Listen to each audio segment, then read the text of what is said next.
नमस्कार। कहानी गोल्ड में आज सुनिए मालती जोशी जी की लिखी कहानी आरंभ। घर में पांव देते ही वह बरस पड़ी। मुझे पहले क्यों नहीं बताया कि यह रंजना ही आपके बॉस की पत्नी है? मैं उस घर में भूलकर भी पांव नहीं देती। सुरेश भौचक्का सा उसे देखता रह गया। विभा के इस अकारण रोष से वह विस्मित था। यूं तो वह सारी शाम चुप चुप बनी हुई थी, पर इसे सुरेश ने नववधू का सहज संकोच मान लिया था। नए लोगों के बीच उसका एकदम न खुल पाना उसे अस्वाभाविक नहीं लगा था। सच तो यह था कि वह खुशी की तरंगों में झूल रहा था, इसलिए ऐसा वैसा कुछ सोचने की स्थिति में भी नहीं था। सुबह जब मिस्टर श्रीमाली ने उसे कैबिन में बुलाकर शाम के खाने का निमंत्रण दिया था, वह विस्मय और आनंद में डूब गया था। सहयोगियों ने उसे खुले दिल से बधाई दी थी। इस खुशी में उसने सबको दोपहर की चाय भी पिलाई थी। उसने जब अपनी शादी का छोटा सा रिसेप्शन दिया था, तब बॉस सपरिवार बाहर गए हुए थे। तब से वह निरंतर सोच ही रहा था कि उन्हें खाने पर बुलाया जाए या चाय पर। उसकी योजना तो धरी रह गई, उल्टे उन्होंने ही उसे सपरिवार खाने पर बुला लिया। निमंत्रण की पहल न कर पाने के कारण वह संकोच से भर उठा था, पर प्रसन्नता का पलड़ा शायद उससे भारी था। एक तरह से हवा के घोड़े पर सवार होकर ही वह घर पहुंचा था। बड़ी उमंग के साथ उसने विभा को यह समाचार दिया था। दोनों खूब सज संवर कर ही बॉस के घर पहुंचे थे। वहां एक और सुखद आश्चर्य उनकी प्रतीक्षा कर रहा था। मिसेस श्रीमाली उसे देखते ही किलक उठी थी। उन्होंने आगे बढ़कर विभा को गले लगा लिया था।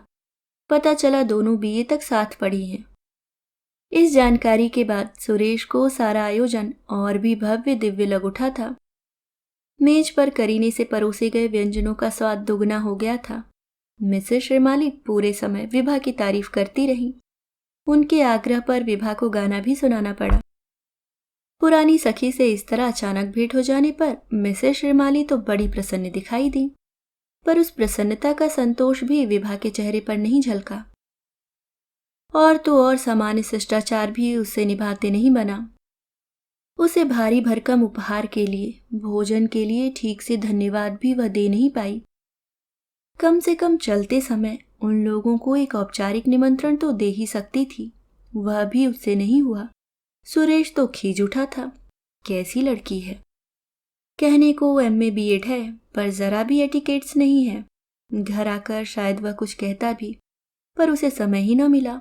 उल्टे विभा ही उस पर बरस पड़ी थी और वह भौचक्का रह गया था। उसने वह बड़ा सा खोखा एहतियात से मेज पर रखा। करीने से उसकी पैकिंग खोली। बच्चे किसी अधीरता से उसने कागज की कतरनों को अलग किया और अब उसके सामने सुनहरी नक्काशी वाला एक खूबसूरत लेमन सेट जगमगा रहा था। वह ठगा सा देखता रह गया। वाह, श्रीमाली साहब के टेस्ट का भी जवाब नहीं है। तब उसे होश आया, विभा अभी तक उसी तरह गुमसुम बैठी हुई है। क्या बात है भाई? उसने पुचकारते हुए पूछा। बॉस की बीवी से तुम्हारा झगड़ा वगड़ा था क्या? वैसे नेचर से तो वह बहुत भली लगी हैं। तो क्या मैं झगड़ालू लगती हूँ? विभा ने तुनक कर कहा। यह बात नहीं है भाई, सुरेश ने नरम स्वर में कहा, पर तुम सारी शाम मुंह फुलाए रही, इसलिए पूछ रहा हूँ। विभा ने आंखों में अजीब सी उदासी भरकर उसे देखा और फिर शून्य में नजरें गड़ाकर जैसे अपने आप से बोली, बुरा तो लगता ही है। वह बॉडम बेवकूफ लड़की आज इतने बड़े आदमी की बीवी बन गई है और हम अपनी किस्मत में तो जूते चटखाना ही लिखा है। ससुराल हो या पीहर कोई फर्क नहीं पड़ता। यह शब्द सुरेश के कलेजे को चीरते चले गए। घायल नजरों से उसने विभा की ओर देखा। वह शून्य में दृष्टि गड़ाए गुमसुम बैठी थी। उसकी तरह लाखों में टूटे हुए सपनों के टुकड़े तैर रहे थे। उसे गुस्सा आना चाहिए था, पर करुणा हो आई। अपने लिए और विभा के लिए पता नहीं कितने सपने सजोए होंगे, पर कहीं रूप, कहीं रंग, कहीं उम्र, कहीं पैसा, कुछ न कुछ बाधा आ जाती होगी और सपने टूटते रहे होंगे। पता नहीं कितनी अस्वीकृतियों को झेलने वाली यह लड़की उसकी पत्नी है। उसकी संचित पूंजी से बनवाए गए 4 गहने उसके शरीर पर हैं। पहली शॉपिंग पर बड़ी दरियादिली से खरीदी गई प्योर सिल्क की साड़ी उसने पहन रखी है। मिलन की पहली रात भेंट स्वरूप दिया गया महंगा सेट उसे महका रहा है। शाम को बड़े अरमानों से खरीदी गई वेड़ी उसके जूड़े की शोभा बढ़ा रही है। इस सारी सज्जा के साथ उसके ही घर में बैठकर वह उन भयानक शब्दों को बोल गई है। सुरेश भीतर तक हिल गया था। उसका मन हुआ चीख कर कहे, मैं बहुत बड़ा आदमी नहीं था, इसलिए तुम्हें स्वीकार कर सका। समस्त बड़े आदमियों की जमात ने तो तुम्हें कब से नकार दिया था। लेकिन अब कुछ भी कहना व्यर्थ था। पहली बार आक्रोश उसने व्यक्त किया, बाजी उसी ने जीत ली थी। उस क्षणांश के लिए ही सही वह सुरेश से श्रेष्ठ हो गई थी। सारी रात उसे नींद नहीं आई। विभा की ओर पीठ किए वह एक करवट लेटा रहा, अपने घायल मन को सहलाता रहा। आंखों के सामने उन सारी लड़कियों के चेहरे घूम गए जिन्हें उसने पहले दौर में अस्वीकार कर दिया था। उनमें से कुछ तो विभा से बेहतर ही थी, पर उस समय कोई ऐसी वैसी लड़की तो आंखों पर चढ़ती ही नहीं थी। उसकी माँ और बहन के लिए तो कई दिनों तक यह गर्व का विषय बना रहा, हमारे सुरेश को तो कोई लड़की पसंद ही नहीं आती, वे जहां तहां सुनाया करती। पर बाद में यह गर्व चिंता में परिवर्तित होने लगा। पहले जैसा लड़की देखने का उत्साह बाद में जाता रहा। माँ तो खींच कर कहती, आखिर कैसी लड़की चाहता है तू, पता तो चले। 4 भले आदमियों को जवाब तो हमें ही देना पड़ता है ना। आखिर अपने भी घर में लड़कियां हैं, उनका ही ख्याल कर। कोई पहले से पसंद कर रखी हो तो वह बता दे। माँ की बमबारी से वह क्षुब्ध हो जाता और फिर महीनों घर का रुख नहीं करता था। दोस्त मजाक में कहते, यार अब पैदा होने से तो रही, अवेलेबल जो स्टॉक है उन्हीं में से पसंद करनी होगी। पहले से पता होता तो स्पेसिफिकेशन देकर ब्रह्मा जी से बनवा लेते। बात हंसी में उड़ जाती, पर कभी वह सोचता, काश ऐसा हो पाता। वह ब्रह्मा जी से कहता, भगवान मुझे मालूम है मुझ जैसे फटीचर के भाग्य में रीता मलकानी या सुरेखी देश पांडे जैसी ब्यूटी क्वीन नहीं होगी, पर कम से कम माया मिश्रा जैसी मिठबोली, श्रद्धा पॉल जैसी बड़ी बड़ी आंखों वाली, अलका कपूर जैसी हंसमुख और नैना मेहता जैसी गोरी चिट्टी लड़की तो आप मुझे दिला सकते हैं। उसके मन में इन सब लड़कियों का मिला जुला एक कोलाज चित्र था, पर जितने भी रिश्ते आए एक भी लड़की इस कसौटी पर नहीं उतरती थी। एक दिन सचिन दिवाकर, उसका दोस्त, एकदम सीरियस हो गया था। बोला, सुरेश तुम्हारा कोई अफेयर हो तो साफ बता दो, कम से कम लड़की वालों से साफ कह तो सकूंगा। बेचारे आस लगाए आते हैं। जानते हो, तुम्हारे लिए अब तक 3 जगह जलील हो चुका हूं। सॉरी यार, पर दिवाकर ने उसे वाक्य पूरा करने नहीं दिया। बोला, फालतू बातें बंद, साफ साफ बताओ माजरा क्या है। माजरा कुछ नहीं है यार, कुछ होता तो मुझे पता नहीं चलता। तो फिर यह तमाशा क्या है? क्या लड़कियां रिजेक्ट करने का रिकॉर्ड बनाना चाहते हो? मुझे क्या मजा आता है रिजेक्ट करने में, पर कोई ढंग की मिले तो। ढंग की मतलब कैसी? दिवाकर जिरा पर उतर आया था। ढंग की मतलब जो मेरी कल्पनाओं से मेल खाती हो, मेरे सपनों में फिट बैठती हो, मेरी अपेक्षाओं के कुछ तो निकट हो। सुरेश ने समझाने का भरसक प्रयत्न किया। दिवाकर एकदम बौखला गया। बोला, भैया कल्पना अपनी जगह ठीक है, पर वास्तविकता से उसका कुछ लेना देना नहीं होता। सपने देखना कोई अपराध नहीं है, पर उन्हें यथार्थ में उतारने की चेष्टा बेवकूफ़ी है। तुम क्या सोचते हो, हमें सपने देखना नहीं आता? हमारी कल्पना शक्ति को क्या दीमक चाट गई है? लेकिन भाई मेरे, हम यह कभी नहीं भूले कि हमारी ड्रीम गर्ल इन 2 कमरों के मकान में हमारी टटपुंजिया तनख्वाह पर गुजर बसर करने कभी नहीं आएगी। इस काम के लिए तो इस धरती की बेटी को ही चुनना पड़ेगा। सपनों की रानी तो कार वालों को, बंगले वालों को ही नसीब होती है। इस तरह 2 टूक शब्दों में सत्य को उसके मुंह पर फेंक कर दिवाकर तो चला गया था, पर जाते जाते उसके अहम को भी चूर चूर कर गया था। हताशा की उस चरम स्थिति में जो भी पहला रिश्ता सामने आया उसने मंजूर कर लिया। घर में तो जैसे तूफान आ गया था। कैसी अच्छी अच्छी लड़कियां नकार दी थीं, और अब लोग देखेंगे तो क्या कहेंगे? क्या इसी के इंतजार में इतने साल कुंवारे बैठे थे? तब दिवाकर ने ही उसका मनोबल बढ़ाया था। ऐसी बुरी भी नहीं है भाई, वो तो आजकल लड़कियां नौकरी करते करते मुरझा जाती हैं। शादी की चिंता में सूख जाती हैं बस। बढ़ती उम्र का एहसास उनकी रौनक छीन लेता है।